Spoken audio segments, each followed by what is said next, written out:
بسم اللہ الرحمن الرحیم صلی اللہ علی النبی الأمی وآلہ وصحبہ وبارک وسلم۔ معزز و محتشم سامعین و حاضرین، آج سے میں آپ کے سامنے سورۃ الفاتحہ کا ترجمہ اور اس کی کچھ تفسیر آپ کے سامنے بیان کرنے کی کوشش کروں گا۔ تو دعا کیا کرو کہ اللہ تبارک و تعالی مجھے حق و سچ بیان کر کے اس کے بعد اس کی تعلیمات میں عمل پیرا ہونے کی توفیق عطا فرمائے، اور آپ احباب کو سنا کے اس پر عمل پیرا ہونے کی توفیق عطا فرمائے۔ آئیے سورۃ الفاتحہ کے ترجمے کا آغاز کرتے ہیں۔ الحمدللہ رب العالمین۔ ترجمہ کنز الایمان، سب خوبیاں اللہ کو جو مالک سارے جہان والوں کا۔ آگے اس کا ترجمہ کنز العرفان، سب تعریفیں اللہ کے لیے ہیں جو تمام جہانوں کا پالنے والا ہے۔ الرحمن الرحیم، بہت مہربان رحمت والا۔ مالک یوم الدین، روز جزا کا مالک، جزا کے دن کا مالک، یعنی قیامت والے دن کا مالک۔ ایاک نعبد و ایاک نستعین، ہم تجھی کو پوجیں اور تجھی سے مدد چاہیں، ہم تیری ہی عبادت کرتے ہیں اور تجھ ہی سے مدد چاہتے ہیں۔ اہدنا الصراط المستقیم، ہم کو سیدھا راستہ چلا، ہمیں سیدھے راستے پر چلا۔ صراط الذین انعمت علیہم غیر المغضوب علیہم ولا الضالین، راستہ ان کا جن پر تو نے احسان کیا، نہ ان کا جن پر غضب ہوا اور نہ بہکے ہوں کا۔ ان لوگوں کا راستہ جن پر تو نے احسان کیا، نہ کہ ان کا راستہ جن پر غضب ہوا اور نہ بہکے ہوں کا۔ آگے اس کی تفسیر عرض کروں گا۔ چند وجہوں سے اس آیت کو سب سے پہلے رکھا گیا ہے۔ ایک یہ کہ حضرت آدم علیہ السلام کو پیدا ہوتے ہی چھینک آئی۔ آپ نے فرمایا الحمدللہ رب العالمین، اسی لیے ہم کو بھی حکم ہے کہ چھینک کر یہ پڑھیں، اور سننے والا یہ جواب دے یرحمک اللہ۔ رب تعالیٰ نے پھر چھینکنے والا جواب دے یہدیکم اللہ ویصلح بالکم۔ معلوم ہوا کہ یہ کلمہ ہے، پہلا کلمہ ہے جو حضرت انسان کے منہ سے نکلا۔ رب تعالیٰ نے اپنے کلام کو بھی اس سے شروع فرمایا۔ دوسرے یہ کہ الحمدللہ میں 8 حروف ہیں اور جنت کے دروازے بھی 8 ہیں۔ تو جو شخص صفائی قلب سے اسے پڑھے گا وہ انشاءاللہ جنت میں داخل ہوگا، وہ انشاءاللہ جنت کے 8 دروازوں کا مستحق ہوگا۔ اس میں اشارہ اس طرف ہے کہ قرآن پاک شروع کرتے ہی پڑھنے والا جنت کا مستحق ہوگا، ہو چکا۔ اب آگے جس قدر پڑھے گا رب تعالیٰ کے فضل و کرم سے زیادتی ہوگی، یعنی بڑھتا جائے گا۔ تیسرے یہ کہ عبادت کی جان اللہ کی تعریف ہے، اسی کو قرآن کریم نے پہلے بیان کیا۔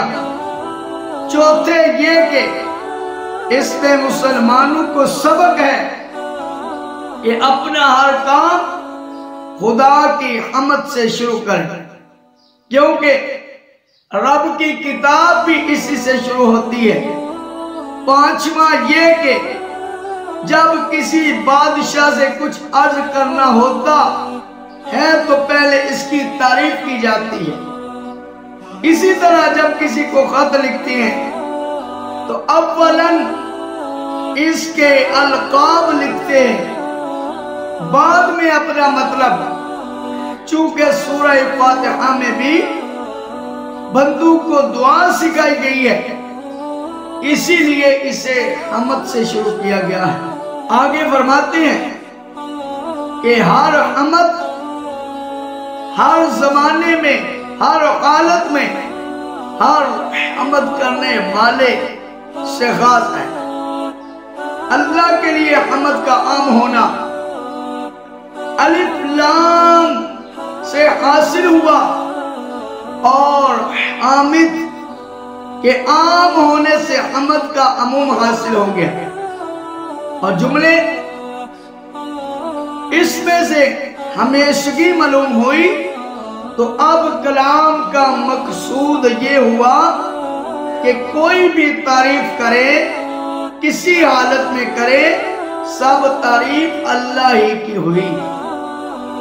وہ اس طرح کہ اگر رب کی تعریف کرو تو ظاہر ہے کہ وہ تعریف بلا واسطہ رب کی تعریف ہے، اور اگر اس کی کسی مخلوق کی تعریف کرو، کسی ولی، چاند، سورج، موتی وغیرہ جس کی بھی تعریف کی جائے، بالواسطہ رب ہی کی تعریف ہے، کیونکہ چیز کی تعریف حقیقت میں بنانے والے کی تعریف ہوتی ہے، مکان کی تعریف حقیقت میں اس کاریگر کی تعریف ہے جس نے وہ مکان بنایا، ہاتھ کی تعریف میں اس کے لکھنے والے کی تعریف ہے جس نے اسے لکھا۔ اسی طرح دنیا کی ہر چیز کی تعریف حقیقت میں اس کے بنانے والے کی تعریف ہے، اس لیے حضور علیہ السلام کی نعت حقیقت میں رب کی تعریف ہے۔ پھر زبان سے تعریف کرو تو اللہ کی تعریف، ہاتھ پیر سے اپنی عاجزی کا اظہار کرو، مثلا نماز پڑھو اور روزہ رکھو تو رب کی تعریف، اس کی اطاعت میں مال خرچ کرو، مثلا زکوٰۃ، صدقہ، فطرہ، قربانی ادا کرو تو یہ رب کی تعریف ہے۔ خانہ کعبہ کا طواف، حضور پاک کی عظمت، ماہ رمضان کا ادب و احترام، اولیاء اللہ کے تبرکات اور ان کی قبول کی تعظیم حقیقت میں رب کی عملی تعریف ہے۔ رب کائنات قرآن پاک کے اندر ارشاد فرماتا ہے وَمَن يُعَظِّمْ شَعَائِرَ اللَّهِ فَإِنَّهَا مِن تَقْوَى الْقُلُوبِ، جو شخص رب کی نشانیوں کی تعظیم کرے تو وہ شخص متقی ہے۔ حکومت کے دفتروں، کچہریوں اور اس کے خدام کی عظمت در حقیقت حکومت کی عزت ہے، ان میں سے ایک کی بھی توہین حکومت کی توہین اور اس سے بغاوت ہے۔ اللہ اکبر۔ آگے فرماتے ہیں خدا کی نعمت ملنے پر اس کا شکر کرنا اور تکالیف آنے پر صبر کرنا، یہ بھی رب تعالیٰ کی تعریف ہے۔ بندے کو چاہیے کہ ہر حال میں خدا کی حمد کرے، نعمت میں اس لیے حمد کرے کہ خدا کے فضل کا شکر یہ ہے، اور تکلیف میں اس لیے حمد کرے کہ جو تکلیف ہم پر آئی ہے وہ کسی گناہ کی وجہ سے آئی ہے۔ خدا کی حمد اس گناہ کا کفارہ بن جائے گا جب گناہ مٹ جائے گا، جب گناہ مٹ جائے گا تکلیف اپنے آپ جاتی رہے گی۔ یہ ہوئی ہر حالت کی حمد۔ اسی طرح ہر نعمت کا شکر یہ اور اس کی حمد علیحدہ علیحدہ ہے۔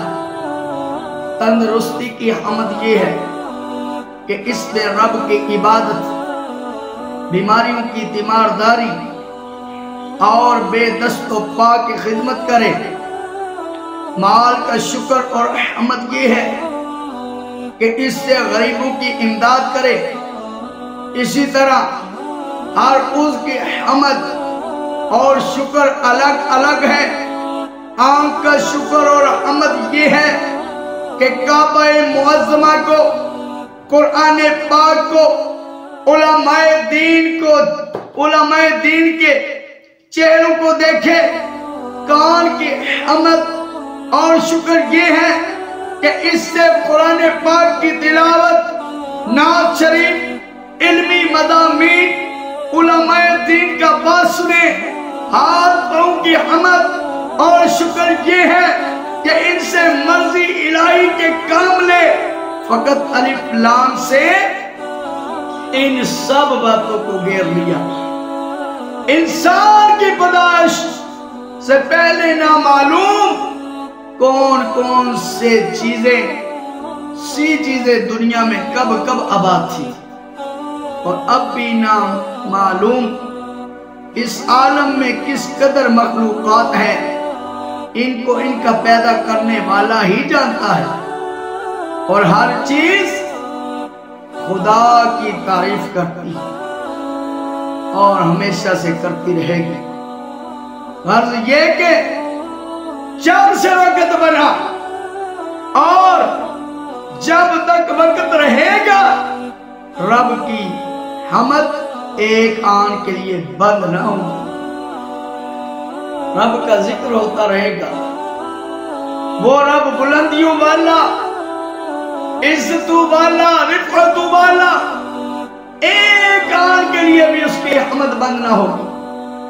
ہر چرند پرند، جمادات، حیوانات، ہر انسان اس رب کائنات کی حمد کرتا ہے جس نے ان کو پیدا کیا۔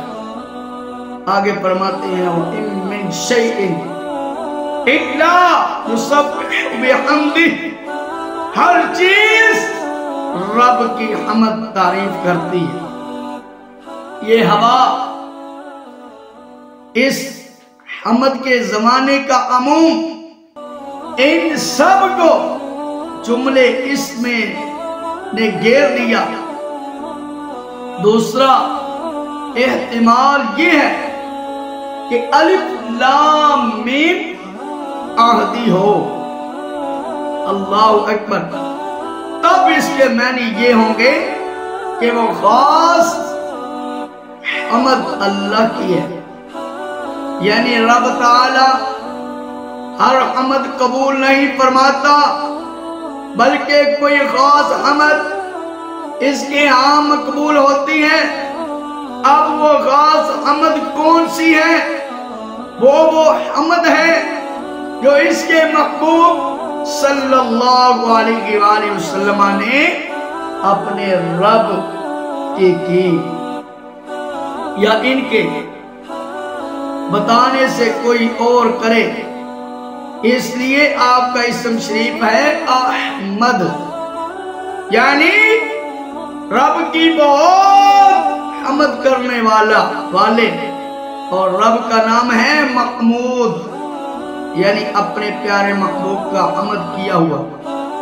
حدیث شفاعت میں وارد ہے کہ رب تعالیٰ قیامت کے دن ہم کو اپنی خاص حمد الہام فرمائے گا، ہم سجدے میں ان سے رب کی حمد کر کے اپنی امت کی شفاعت کریں گے۔ حقیقت بھی یہ ہے، آج ہندو، عیسائی، سکھ، آرائیے وغیرہ تمام کفار اپنے اپنے خیال میں خدا کی تعریف کرتے ہیں، مگر ان میں سے کسی کی حمد قبول نہیں، حمد مسلمانوں ہی کی قبول ہے۔